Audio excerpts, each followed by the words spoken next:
이재명은 지금 선거를 이제 한 2주 앞으로 남겨두고 있고 이런 가운데 이재명 관련된 재판은 선거 이후로 다 미뤄졌습니다. 자, 그런데 이재명과 함께 재판을 받고 있는 사람들이 있습니다. 이화영, 김성태 이런 사람들이 있습니다. 자, 오늘 이화영 경기 전 평화부지사의 정치자금법 위반 관련 재판이 있었는데 여기서 이화영의 변호인이 갑자기 검사에게 자, 이 대북 송금 관련해서 이재명과 함께 피고인이 되어 있는 자, 이화영과 김성태 재판을 어떻게 할 것인지, 앞으로 이 재판 진행을 어떻게 할 것인지 밝혀달라 이렇게 말했습니다. 자, 그러면서 지금 앞으로 이재명의 이 재판은 선거 결과에 따라서 많은 영향이 미칠 것 같은데, 그러면 이재명과 함께 공동으로 피고인이 되어 있는 이화영과 김성태의 재판은 어떻게 할 것인가, 계속 할 것인가 말 것인가, 이걸 밝히라는 겁니다. 자, 이 사건의 이 변호사는 정치자금법, 이화영의 정치자금법 위반 관련해서 재판을 받는데 뜬금없이 정치자금법이 아니라 대북 송금 관련해서 앞으로 재판을 어떻게 할 것인가. 자, 이 이야기는 이재명이 대통령에서 당선이 되면 선거 이제 재판을 안 받을 텐데, 그러면 같은 피고인인 김성태나 그리고 이화영도 재판을 받아야 되나? 자, 이렇게 묻고 있는 겁니다. 정말 기가 차지 않습니까? 그러니까 관련된 자들, 앞으로 이재명과 관련된 자들 구속돼 있거나 구속 수사를 받고 있는 사람들 많습니다. 그 사람들도 이재명의 재판이 멈춰지면 나머지 재판도 멈춰야 되나? 자, 이렇게 해서 완전히 지금 이재명과 그 일당들의 재판을 다 뭉개려고 하고 있는 것 아닐까 이렇게 보입니다. 자, 오늘 수원지법의 형사 11부 심리를 린 이번 사건의 두 번째 공판 준비 기일에서 자, 이화영 측 변호인은 이렇게 말합니다. 이재명 후보에 대해서는 별도 법리가 필요하겠지만 6월 3일 날 대통령 선거 경과에 따라서 대북 송금 사건 재판이 지속될 수 있을지 정리가 필요해 보인다 이렇게 말했습니다. 지속될 수 있을지. 그러니까 다음 달 대선 결과에 따라서 이재명의 재판 절차에 변동이 생길 테니까 공범으로 기소된 이화영 등의 재판 진행에 대해서 검찰 측이 의견을 내달라 이렇게 말했습니다. 그런데 문제는 이 변호사는 정치자금법 위반 사건을 맡고 있지 대북 송금 사건 자체는 수임하지 않고 있습니다. 자, 그래서 이 변호인이 이리 발언을 하니까 재판장이 제지하고 나섰습니다. 자, 변호인이 지적한 사건은 대북 송금이고 이 사건과 무관하다. 검찰에서는 이 자리에서 밝힐 필요가 없다. 해당 사건 진행할 때 절차 진행 협의하겠다. 변호인은 양해해달라 이렇게 말했습니다. 그러니까 벌써부터 지금 이재명이 대통령 된 걸로 보고 지금 이화영의 변호사가 자, 김성태나 이화영 재판은 계속 받아야 되나? 이재명은 재판이 멈춰지는데 우리도 받아야 되나? 요 이야기를 하고 있는데 문제는 이 재판이 그 재판이 아닌 겁니다. 여기는 정치자금법 위반인데 나중에 대북 송금 관련해서 그걸 밝혀라 이렇게 요구하고 있습니다. 자, 그래서 변호인은 이렇게 말합니다. 또 자, 이 피고인 이화영이 다른 사건에서 국민 참여 재판을 신청한 것을 두고 검찰이 재판 지연을 한다고 말했는데 자, 결과론적으로 지연하는 것처럼 보일 수 있지만 법률이 허용하는 범위 안에서 신청하고 항소하고 재항고하는 것이다. 자, 헌법상 기본권인 변호인의 조력을 받을 권리를 행사했다고 해서 지연한다고 하는 것은 그 말을 자제해달라 이렇게 말했습니다. 자, 지금까지 재판 지연 수법으로 자, 이런 식으로 국민 참여 재판 또는 회피, 기피, 이런 것들 막 써왔는데, 자, 이 기피죠. 기피를 써왔는데, 자, 이런 걸 관련해서도 자, 그렇게 재판 지연한다고 말을 함부로 하지 마라. 이렇게 말하고 있습니다. 완전히 지금 재판 상황이 뒤집어진 것 같습니다. 이재명이 대통령 되었으니까 그래서 앞으로 재판 지연이라는 말도 쓰지 말고 그리고 정치자금법 위반 관련해서는 모르겠지만 앞으로 대북 송금 사건 관련해서 재판을 받아야 되나? 이재명이 안 받으면 우리도 안 받아야지. 당연히 안 받아야지. 이런 취지로 말한 걸로 보입니다. 자, 이화영은 지난해 11월 달에 자신의 그 뇌물죄 등에 대해서 국민 참여 재판을 신청했습니다. 그러나 받아들이지 않자 항고와 재항고를 거쳐서 대법원 판단까지 받았지만 결국 모두 기각당했습니다. 그래서 이후에 5개월 만에 재판이 재개된 겁니다. 이게 지금 그 재판을 재개하고 있는데 그런데 거기도 이 재판 지연한다는 말을 쓰지 말아라 이렇게 말하고 있습니다. 자, 이거를 보면 지금 이재명뿐만 아니라 그 주변 사람들이 앞으로 재판 절차에 어떻게 나올지를 뻔해 보입니다.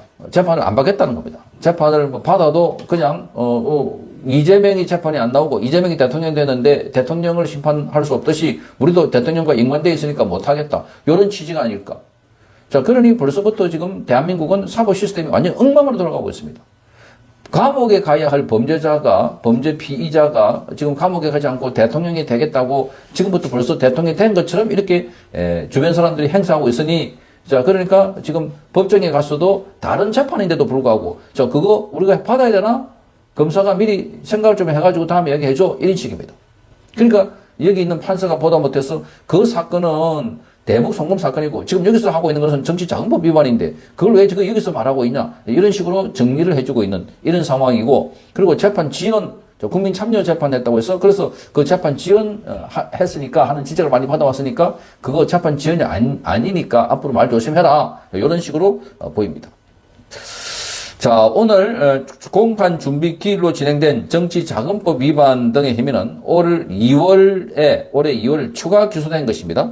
2021년 민주당 대선 경선 후보에 나섰던 이재명을 위해서 김성태 쌍방울의 전 회장에게 연간 500만 원을 초과해서 기부하게 했다는 겁니다.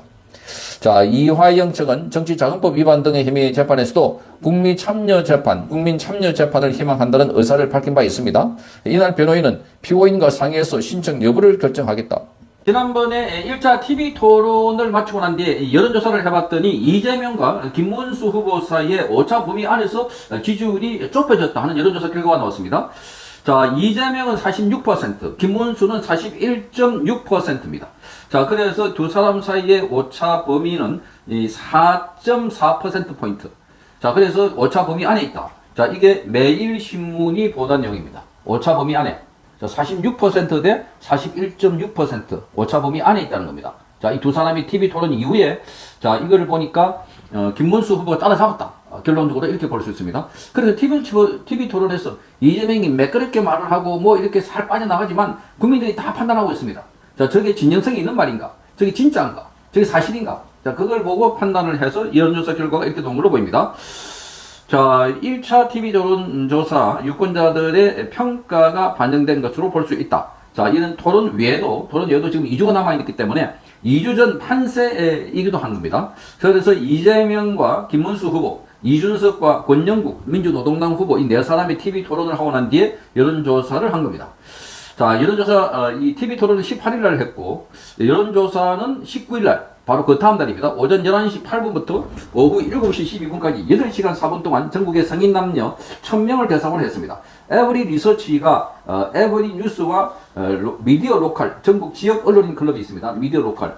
자, 여기 의뢰로, 지금 여론조사를 했는데, 이재명은 46, 김문수는 41.6, 이준석은 8.5, 그리고 권영국, 뭐 아무리 권영국이가 나를 씌우고 김문수를 공격해도 1.1%입니다.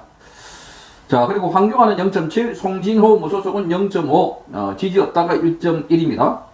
자, 이 건을 보면 지금 4.4%포인트이기 때문에 오차 범위 내로 들어가 있습니다.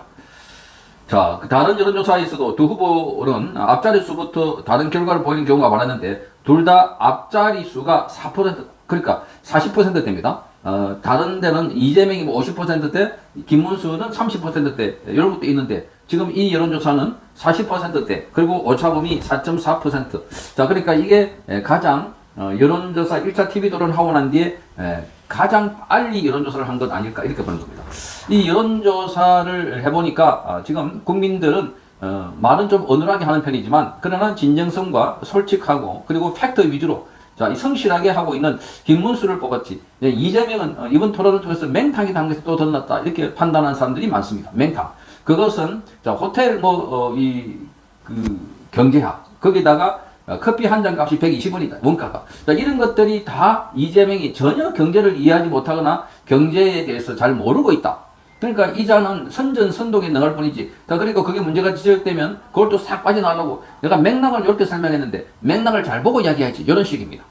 그러니까 자기가 설명한 거, 이를테면 호텔에 예약했다가 그 호텔에 예약을 해가지고 그 호텔에 예약을 받았으니까 호텔 업주는 자, 다른 가게에 또 물건을 사고 또 다른 가게는 또 물건을 사고 이렇게 해서 순환이 된다는 겁니다. 그런데 그 호텔에 예약을 한 사람이 이유가 생겨가지고 호텔을 취소해버릴 경우 그래도 돈다는 겁니다. 돈은 아닙니다. 가운데 그렇게 돈을 돌다가도 호텔이 취소됐다는 사실을 알고 소비를 줄이거나 위축시킬 수 있기 때문에 그래서 경제가 더 돈다 하는 것은 이재명이 잘못 판단한 것이다. 그것은 저 아프리카 어느 나라의 몇 나라에 해당되는 국가일 뿐이지 대한민국 같은 경제 대국에는 그게 안 통한다는 겁니다. 안 통한다. 이 경제 원론적인 이야기를 지금 이재명도 제대로 모르고 있다.